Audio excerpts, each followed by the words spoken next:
ថ្ងៃនេះដោយមានសំណពររបស់ក្មួយម្នាក់ឲ្យខ្ញុំនិយាយអំពីរឿងការចាត់ចែងលុយកាក់ខ្ញុំក៏សូមចែកម្លែកបទពិសោធន៍ផ្ទាល់ខ្លួនបាទជូនទៅដល់ក្មួយអឺយើងទាំងអស់គ្នាតាមខ្ញុំសិក្សាមកឃើញថាយើងតែងតែយល់ច្រឡំថាឲ្យតែយើងប្រឹងប្រែងក្នុងការរកចំណូលឲ្យបានច្រើននោះយើងនឹងមានអនាគតល្អហើយបាទមានន័យថាទៅអនាគតយើងនឹងខ្លាចទៅជាអ្នកមានយើងនឹងខ្លាចទៅជាអ្នកទូធាប៉ុន្តែការពិតពេលដែលខ្ញុំមានបទពិសោធន៍មកខ្ញុំដឹងថាចំណេះដឹងក្នុងការចាត់ចែងលុយកាក់សំខាន់ជាងការខំប្រឹងរកលុយកាក់ការខំប្រឹងរកលុយកាក់វាល្អហើយបាទប៉ុន្តែការរកលុយកាក់នេះបើសិនណាជាយើងមិនមានចំណេះចាត់ចែងវាទេរកច្រើនបានប្រមាណក៏វាអស់ទៅវិញដែរបាទដូចខ្មែរយើងគេហៅថាកាជើធ្លុះពេលដែលយើងរកត្រីមកបានច្រើនប៉ុណ្ណាក៏ដោយបើកាជើយើងធ្លុះត្រីហ្នឹងនឹងរួចចូលទៅក្នុងទន្លេវិញទៅក្នុងបឹងវិញណាវាអត់ប្រយោជន៍ហើយក៏ឃើញជាក់ស្ដែងដែរមានក្មួយខ្លះបងប្អូនខ្លះដែលខ្ញុំធ្លាប់ជួបប្រទះគាត់រកលុយបានច្រើនជាងខ្ញុំទៅទៀតប៉ុន្តែទីបំផុតគាត់អត់មានសេះសល់អីទេបាទដោយសារគាត់អត់មានចំណេះចាត់ចែងលុយកាក់អញ្ចឹងខ្ញុំសូមចែកជូននៅបទពិសោធន៍ដូចតទៅបាទយើងត្រូវដឹងណានៅក្នុងជីវិតរបស់យើងយ៉ាងហោចណាស់ក៏យើងត្រូវដឹងអំពីខ្ទង់ចំណាយរបស់យើងដែរបាទថាតើយើងនឹងចំណូលយើងរកមកហ្នឹងតើយើងត្រូវបែងចែកទៅជាខ្ទង់ចំណាយមានចំនួនប្រមាណបាទខ្ទង់ចំណាយតែយើងចាត់ចែងមានប្រមាណក៏បានប៉ុន្តែដែលសំខាន់បំផុតខ្ញុំគិតថាវាមាន4ដែលសំខាន់ទី1គឺខ្ទង់ដែលយើងយកចំណូលមកយើងដកមួយផ្នែកយកទៅសន្សំអាហ្នឹងខ្ទង់ចំណាយទៅលើប្រាក់សន្សំបាទយើងមានប្រអប់យើងមួយដាក់ថាហ្នឹងជាគណនីសន្សំបាទអញ្ចឹងយើងសន្សំទី2គឺយើងខ្ទង់ចំណាយសម្រាប់លើម្ហូបអាហារណាអាហ្នឹងគឺយើងជាបំផុតទេម្នាក់ណាក៏ត្រូវការទទួលទានអាហារដែរទី3គឺទៅលើសម្លៀកបំពាក់និងការ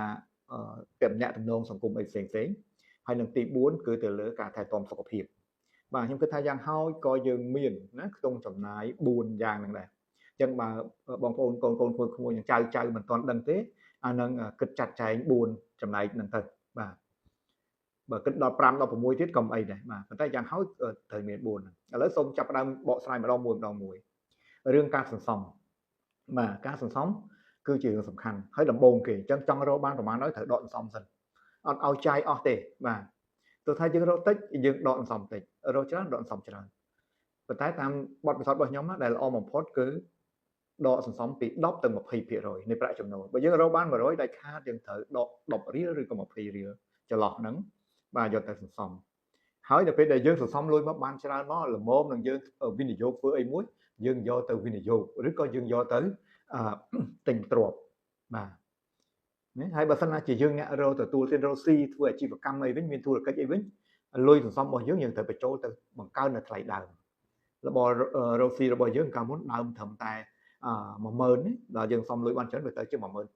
13000អីចឹងទៅអញ្ចឹងអាជីវកម្មរបស់យើងរបស់រកស៊ីរបស់យើងកាន់តែធំទៅហ្នឹងនិយាយពីរឿងប្រាក់សន្សំដល់ខ្លីៗទី2និយាយពីរឿងអាហារបាទរឿងអាហារយើងត្រូវឲ្យដឹងថាយើងយ៉ាងណាយើងត្រូវចំណាយទៅលើសុខភាពអាហារដើម្បីសុខភាពអញ្ចឹងដាច់ខាតអ្វីដែលល្អបំផុតនោះគឺអាហារដែលយើងដាំស្លដោយខ្លួនឯងនៅផ្ទះបាទកុំគិតថាអាហារនៅខាងក្រៅផ្ទះជាអាហារដែលមានសុវត្ថិភាពអត់ទេបាទគឺមានតែអាហារដែលយើងចម្អិនដោយខ្លួនឯងនៅផ្ទះអញ្ចឹងបើបងប្អូនកូនក្មួយណាអត់ទាន់ចេះចម្អិនអាហាររៀនចម្អិនទៅបាទវាមិនពិបាកទេហើយវាសប្បាយរីករាយផងកាលណាយើងរៀន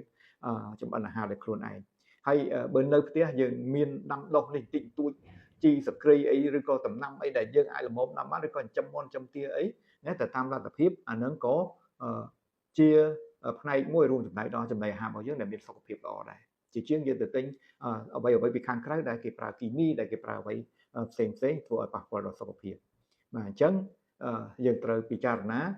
ធ្វើអាហារដោយខ្លួនឯងញ៉ាំអាហារនៅផ្ទះបាទហើយបើយើងថាជិះមិនផុតពីរឿងយើងចង់ទៅញ៉ាំនៅខាងក្រៅដើម្បីសប្បាយរីករាយយើងត្រូវដាក់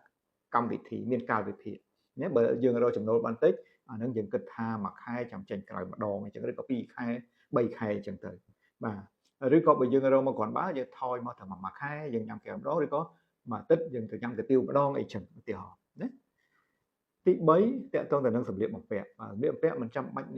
យើងត្រូវចំណាយលុយច្រើនទៅទិញសម្លៀកបំពាក់ brand នេះក៏អាចជាជុះក៏បានដែរក៏ល្អដែរបើយើងចេះរកមើលវាមាន brand ល្អដែរបាទហើយដែលសំខាន់នោះគឺខោអាវរបស់យើងត្រូវអ៊ុតឲ្យស្អាតអញ្ចឹងគឺពាក់ទៅទោះបីជាអាវយើងអាវជាជុះឬក៏អាវមិនមែន brand ប៉ុន្តែកាលណាទៅអ៊ុតគឺវាស្អាតមកថ្លៃថ្នូរមក ហើយបើបរោះវិញងាយស្រួលបាទឧស្សាហ៍ប្រើអាវធំពេលយើងទៅធ្វើការហ្នឹងយើងពាក់អាវធំអាវអីទៅវាល្អវាឃើញថាថ្លៃថ្នូរណាទោះបីអាវខាងក្នុងនឹងមិនសូវស្អាតប៉ុន្តែពាក់អាវធំមកវាទៅជាស្អាតហើយក្បាត់កមកបាទបាទអញ្ចឹងគឺនេះគឺគិតគូរដល់រឿងសម្លៀកបំពាក់ហើយពេលដែលយើងទៅផ្សារមិនបាច់ដាក់លុយច្រើនតាមខ្លួនទៅផ្សារទេបាទហើយនៅពេលដែលយើងទៅផ្សារយើងដើរមើលរបស់របរបាទកុំដើរមើលរបស់របរដើម្បីរំជើបរំជួលតែយើងដើរមើលរបស់របរដើម្បីកត់ត្រាទុកនៅតម្លៃថាតើអានេះថ្លៃប៉ុន្មានអញ្ចឹងនៅពេលណាមួយដែលវាចុះថ្លៃនៅពេលអីអានឹងយើងដឹងថាជាឱកាសដែលយើងត្រូវទិញទៅអីចឹងទៅបាទអញ្ចឹងការទិញអីវ៉ាន់ចំពេលបញ្ចុះតម្លៃចុងឆ្នាំពេលបុណ្យទានអីធំអានឹងក៏ជារឿងមួយល្អដែរបាទដែលយើងធ្វើឲ្យយើងមានភាពចំណេញច្រើនបាទហើយកៅអៅយើងចង់ថាយើងស្លៀកពាក់យ៉ាងម៉េចល្អយើងត្រូវចេះមើលគេពេលដើរផ្សារទៅកន្លែងណាយើងមើលគេរៀងដូចយើងបែបនេះគេស្លៀកពាក់ចេះស្អាតអីស្អាតគេពាក់ស្បែកជើងនេះគេធ្វើចេះធ្វើចុះយើងរៀនតាមគេទៅបាទអានឹងមិនបាច់អត់មានតែរៀននៅសាលាណាទេបាទចំពោះសុខភាពយើងត្រូវចេះថែរក្សាសុខភាពយើងទៅមន្ទីរពេទ្យដែលមិនអស់លុយឬក៏យើងត្រូវទិញកញ្ចប់ថែទាំសុខភាពអីយ៉ាងណាដើម្បីឲ្យថែរក្សាសុខភាពរបស់យើងហើយការហាត់ប្រាណរបស់យើង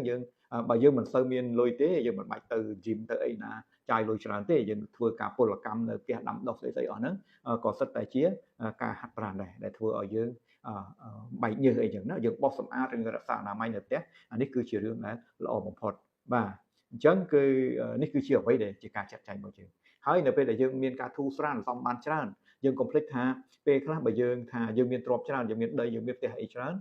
ប៉ុន្តែយើងគួរតែមានលុយដែរលុយហ្នឹងគឺទោះបីនៅធនាគារក្តីនៅណាក្តី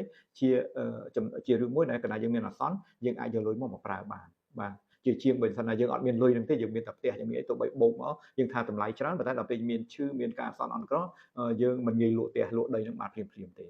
បាទចឹងណាបាទអញ្ចឹងគឺចុងក្រោយគាត់ចង់បញ្ជាក់ប្រាប់ថាដើម្បីកុំឲ្យយើងទៅជាមនុស្សដែលកញ្ជើធ្លុះណាបាទអញ្ចឹងយើងកុំប្រព្រឹត្តកំហុសបាទកំហុសរបស់អ្នកដែលមិនសូវចេះគិតគូរចាត់ចែងលុយកាក់គឺគាត់ជាមនុស្សដែលតែងតែមានរបៀបវិរៈចំណាយរហូតណាគាត់គិតមកឃើញតែរឿងមុខដែលចំណាយគាត់អត់ដែលគិតពីរឿងការសំអីទេបាទហើយនឹងការដែលចូលចិត្តទិញបំណុលអាហ្នឹងក៏ធ្វើឲ្យទោះបីយើងរកមកប្រមាណ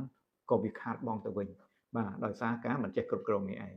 បាទអញ្ចឹងសង្ឃឹមថាមានប្រយោជន៍បាទយ៉ាងណាសូម comment បាទសូមអរគុណ